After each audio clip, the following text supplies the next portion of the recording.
함께 사도신경으로 우리 신앙을 고백하겠습니다.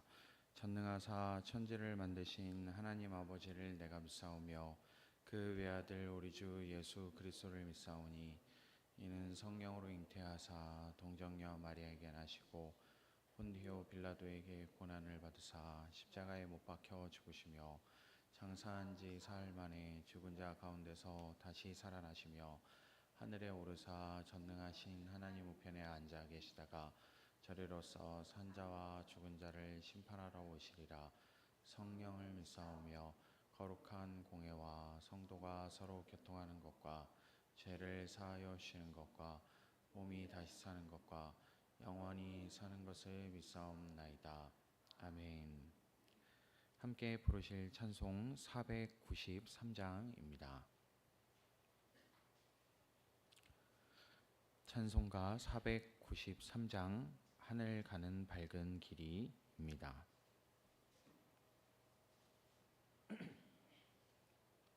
찬송 493장 함께 찬양하겠습니다.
말씀 보도록 하겠습니다. 오늘 우리에게 주시는 하나님의 말씀은 구약성경 예레미야서 51장 5절 6절 말씀입니다. 구약성경 1162페이지 예레미야서 51장 5절 6절 말씀입니다. 함께 읽겠습니다. 비록 이스라엘과 유다가 이스라엘의 거룩하신 분을 거역해서 그들의 땅에 죄가 가득 찼으나 자기들의 하나님 만군의 주에게 버림을 받은 것이 아니다. 너희는 바빌로니아에서 탈출하여 각자 자기의 목숨을 건져라. 바빌로니아의 죄악 때문에 너희까지 함께 죽지 말아라. 이제 주님께서 바빌로니아를 그가 받아야 마땅한 대로 보복하실 때가 되었다. 아멘. 할렐루야. 오늘도 새벽을 깨워 하나님의 전에 나오신 모든 성도님들을 주님의 이름으로 축복하고 환영합니다. 성령 하나님께서 지금 이 시간에도 우리와 함께 하십니다. 예수님께서 그렇게 말씀하셨죠. 세상 끝날까지 내가 항상 너희와 함께 있으리라 라고 말씀하신 그 말씀을 믿으면서 오늘날 우리의 삶에 어떠한 일이 생기더라도 그 믿음을 가지고 하나님께서 나와 함께 하신다, 하나님께서 나와 동행하신다 라는 이 믿음과 소망을 가지고 살 수 있는 우리의 삶이 되기를 소망합니다. 아무래도 계속해서 이 예언서의 이 주제와 내용과 그리고 배경이 이 계속되는 심판의 메시지이다 보니까 뭔가 하나님이 좀 무섭게 느껴지기도 하고, 그리고 때로 어떤 때는 정말 하나님이 나를 떠난 것이 아닐까, 하나님이 나를 버려둔 것이 아닐까라는 이런 생각이 들 수도 있습니다. 더군다나 지금 현재 나의 삶 가운데 고난 중에 계신 분이라면 더더욱 더 그러한 고난들이 나의 죄로 인한 그런 징벌이 아닐까라는 그런 두려운 생각을 더욱더 가질 법한 그런 말씀들을 우리가 계속해서 보고 있죠. 하지만 그러한 고난과 어려움 가운데서도 하나님의 선하심이, 그 인자하심이 영원하시다라는 것을 우리가 흔들리지 않고 바라볼 수 있게 되기를 소망합니다. 그래서 우리가 이미 읽은 지 좀 지났지만 예레미야 29장 11절의 말씀을 보면 내가 너희를 두고 계획하고 있는 일들은 재앙이 아니라 번영이다 하신 하나님의 말씀을 기억하면서 여전히 무언가 좀 잘 안 풀리는 것 같고 여전히 내 삶에 어려움이 많은 것 같지만, 그렇지만 그 말씀을 기억하면서 이 고난 중에도 항상 나를 떠나지 않으시고 나와 함께 하시고 나를 돌보시는 하나님을 바라볼 수 있게 되기를, 그 손길에 우리의 삶을 맡겨드릴 수 있게 되기를 소망합니다. 오늘 말씀을 통해서 재앙과 같은 상황 속에 하나님께서 주시는 사랑을 또 발견할 수 있게 되기를 소망합니다. 우리가 오늘 읽은 이 예레미야 51장의 배경은 이 바벨론 제국의 멸망에 대한 그런 예언을 주시는 것을 볼 수 있습니다. 예레미야서 전체에 있어서도 가장 강력하고 상세한 그런 심판의 이 메시지 중 하나인 것을 우리가 볼 수 있죠. 그런데 이 말씀 속에서도 우리가 하나님의 사랑을 발견할 수 있다는 사실을 우리가 놓치지 않았으면 좋겠습니다. 그래서 오늘 이 심판의 메시지 가운데 들리는 하나님의 음성을 함께 살펴보고자 합니다. 이렇게 지금 바벨론의 멸망을 예언하고 있는 이 말씀 가운데 우리가 어떤 하나님의 은혜를 발견할 수 있을까? 이 바벨론은 당시 세계 최강의 제국이었다라는 것을 우리가 역사적인 자료를 통해서 알 수가 있습니다.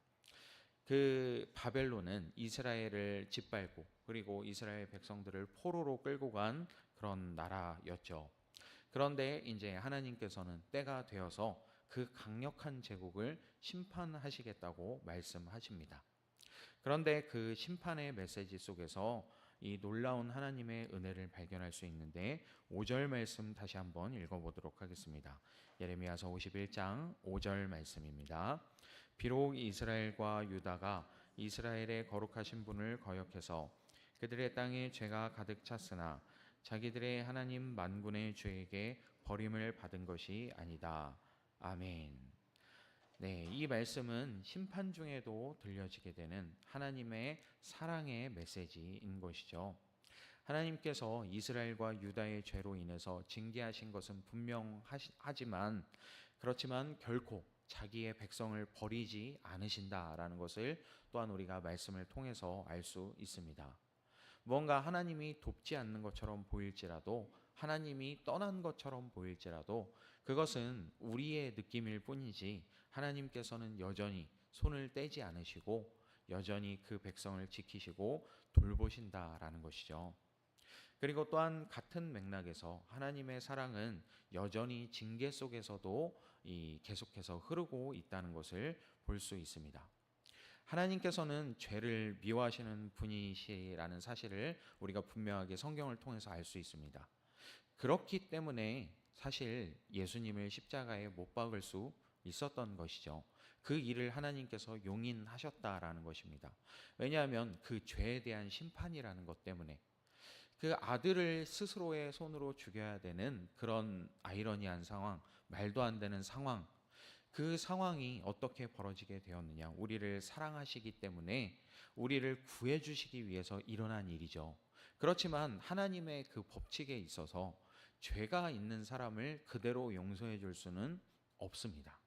네, 하나님의 공의의 측면에서 또한 본다면 죄의 삭은 사망이기 때문에 반드시 그 죄에 대한 심판, 그 죄에 대한 대가가 있어야 하는 것이죠.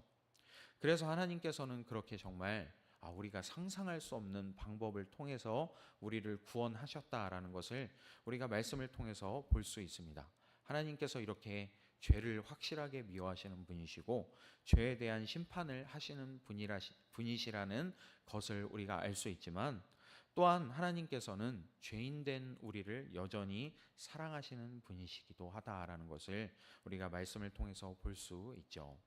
그래서 하나님께서는 때로 징계하시지만 그 징계 가운데서도 여전히 이 사랑의 마음을 놓지 않고 계시다라는 것을 우리가 잊어서는 안 됩니다. 이사야 49장 15절의 말씀을 보면 어머니가 어찌 제 젖먹이를 잊겠으며 제 태에서 낳은 아들을 어찌 긍휼히 여기지 않겠느냐. 비록 어머니가 자식을 잊는다 하여도 나는 절대로 너를 잊지 않겠다 하신 하나님의 말씀을 기억하면서, 하나님께서 때로 우리를 징계하는 것처럼 느껴질지라도 그것이 하나님께서 나를 떠난 것이 아니라, 하나님께서 나를 버린 것이 아니라 나를 회복시키기 위한 과정 중에 있구나라는 것을 우리가 잊어서는 안 된다라는 것입니다. 바벨론 포로 생활은 분명히 고통이었죠. 재앙이었습니다. 하지만 하나님께서는 그 징계하심을 통해서 다시금 이 백성들을 부르고 계셨다라는 것입니다. 그래서 오늘 말씀 속에서 우리가 어떤 부르심을 들을 수 있을까? 이 바벨론에서부터 도망쳐라라는 그 메시지를 또한 들을 수 있습니다. 6절 말씀 다시 한번 읽어보도록 하겠습니다. 예레미야서 51장 6절 말씀입니다. 너희는 바빌로니아에서 탈출하여 각자 자기의 목숨을 건져라. 바빌로니아의 죄악 때문에 너희까지 함께 죽지 말아라. 이제 주님께서 바빌로니아를 그가 받아야 마땅한 대로 보복하실 때가 되었다. 아멘. 네, 바빌론에서부터 도망쳐라라는 말씀을 이렇게 주시는 것을 볼 수 있는데, 이것은 단순히 물리적으로 이 바벨론 땅을 벗어나라라는 것뿐만이 아니라 더 중요한 것은 그 죄악된 길에서 벗어나서 하나님의 품으로 다시 돌아오라는 그런 메시지인 것이죠. 우리가 이것을 어디를 보아서 알 수 있냐면 요한계시록 18장 4절의 말씀을 보아도 동일한 메시지를 선포하는 것을 볼 수 있습니다. 내 백성아, 그 도시에서 떠나거라. 너희는 그 도시의 죄에 가담하지 말고 그 도시가 당하는 재난을 당하지 않도록 하여라 하고 말씀하신 것을 우리가 볼 수 있습니다. 지금 바벨론 또한 이스라엘과 유다가 심판을 받은 것처럼 바벨론 또한 물론 그 이상의 심판이기는 합니다만 이 바벨론도 심판을 받을 그런 입장에 처해 있기 때문에 그 바빌론을 의지하지 말고 떠나라는 그런 말씀을 주신 것이죠. 다 때에 맞는 말씀을 주신 것입니다. 우리가 이전에 말씀을 살펴볼 때에 이곳에서 정착해서 이곳에서 땅을 일구고 살아라라는 메시지를 주셨던 것도 또한 볼 수 있는데, 이제는 거기에 눌러앉지 말고 떠나야 할 때가 되었다라는 것을 하나님께서 말씀해 주시는 것이죠. 네, 이렇게 하나님께서 정말 분명하게 뭔가 말씀을 해주신다면 좋겠지만 우리가 참 답답하고 어렵고 힘든 상황 가운데서 하나님의 음성이 잘 들려지지 않을 때가 있습니다. 그렇다면 우리가 이렇게 인생에서 바벨론과 같은 절망을 만났을 때, 이 바벨론 포로기와 같은 절망을 만났을 때 하나님께서 여전히 나를 버리지 않으셨다는 증거는 우리가 어디서 찾을 수 있을지, 네, 먼저 첫 번째로는 우리에게 말씀이 들려질 때가 있다라는 것을 우리가 잊어서는 안 됩니다. 절망 가운데서도 어떤 말씀이 내 마음 가운데 울리거나 또한 그 말씀이 내 귀에 들어올 때 하나님께서 여전히 나와 함께 하신다는 것을 우리가 즉각 빨리 알아차려야 합니다. 그리고 또한 회개의 마음이 생길 때 내가 하나님께로 돌이켜야겠다라는 그런 마음이 생길 때가 분명히 우리 삶 가운데 있죠. 그럴 때에도 우리가 하나님의 부르심이라는 이 생각을 반드시 해내야 됩니다. 그래서 성령님께서 여전히 나를 붙잡고 계시고 이끌어주고 계시다는 사실을 우리가 발견할 수 있어야 하는 것이죠. 그리고 또한 은혜가 보일 때가 있습니다. 고난 중에서도 누군가의 위로의 이 메시지가 들려지거나 혹은 말씀이 깨달아지거나 혹은 기도의 응답이 느껴지는 것이 있다면 그것은 하나님께서 나를 잊지 않고 계시다. 그리고 또한 나를 여전히 돕고 계시다는 그 사실이라는 것을 우리가 발견해야 합니다. 이제 말씀을 정리하도록 하겠습니다. 결코 버림받지 않은 백성이다라는 것을 우리가 고난 중에서도 기억해 낼 수 있게 되기를 소망합니다. 5절 말씀을 통해서 우리에게 그렇게 말씀해 주셨죠. 자기들의 하나님 만군의 주에게 버림을 받은 것이 아니다. 하나님께서 여전히 떠난 것이 아니다라는 것. 우리가 이 구약 시대의 이 시대상을 보고 있기 때문에 우리와는 좀 많이 달라 보이는 모습들을 보고 있기 때문에 이것을 우리의 삶에 좀 적용하기가 어려울 수 있겠지만 우리의 삶 속에서 우리도 여러 가지 고난을 만나게 됩니다. 그리고 어려움을 겪을 때가 분명히 있죠.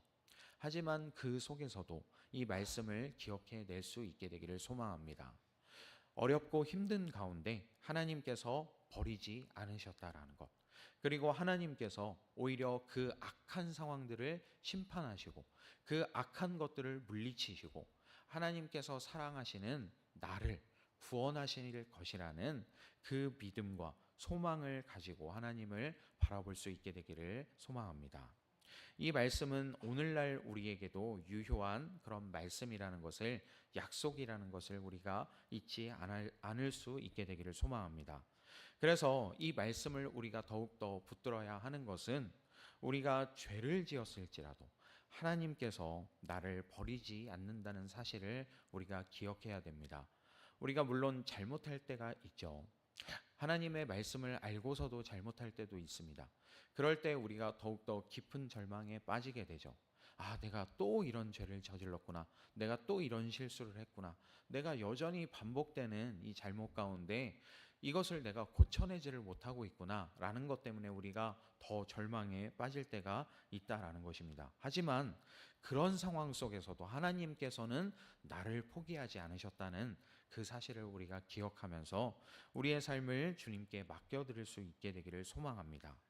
그래서 정말 그 절망 같아 보이는 그 상황 속에서도 하나님께서는 회복의 길을 열어두시고 여전히 사랑으로 우리를 부르고 계시다는 사실을 기억하면서 주님 앞에 나아갈 수 있게 되는 저와 여러분의 삶이 되기를 소망합니다. 잠시 기도하겠습니다. 사랑과 은혜가 충만하신 하나님 아버지 감사합니다. 우리가 바벨론 포로기 같은 절망 속에서도 하나님께서는 그곳에서도 나를 버리지 않으신다는 사실을 오늘 말씀을 통해서 함께 나누게 하시니 감사합니다. 우리가 나의 상황이 어떠하든지 나의 형편이 어떠하든지 거기에 시선을 두지 않고 하나님을 바라보면서 하나님의 품으로 돌아갈 수 있게 되기를 소망합니다. 여전히 하나님께서 회복의 길을 열어주셨고 그래서 우리가 해야 될 것은 지금 현재 이 악한 것들로부터 돌이켜서 하나님께로 나아가는 것이라는 것을 우리가 기억하게 하여 주시옵소서. 그래서 바벨론 같은 삶 속에서 절망할 때에도 나를 버리지 않으신 주님의 사랑을 기억하면서 회개의 길로 소망의 길로 나아갈 수 있도록 인도하여 주시고 주님의 품 안에서 다시 살아나게 되는 역사를 경험할 수 있도록 인도하여 주시옵소서. 함께 하시고 이끌어 주실 것을 믿습니다. 감사합니다. 우리 주 예수 그리스도의 이름으로 기도합니다. 아멘. 하늘에 계신 우리 아버지여 이름이 거룩히 여김을 받으시오며 나라의 임하옵시며 뜻이 하늘에서 이룬 것 같이 땅에서도 이루어지이다. 오늘날 우리에게 일용할 양식을 주옵시고 우리가 우리에게 죄 지은 자를 사하여 준 것 같이 우리 죄를 사하여 주옵시고 우리를 시험에 들게 하지 마옵시고 다만 악에서 구하옵소서. 대개 나라와 권세와 영광이 아버지께 영원히 있사옵나이다. 아멘.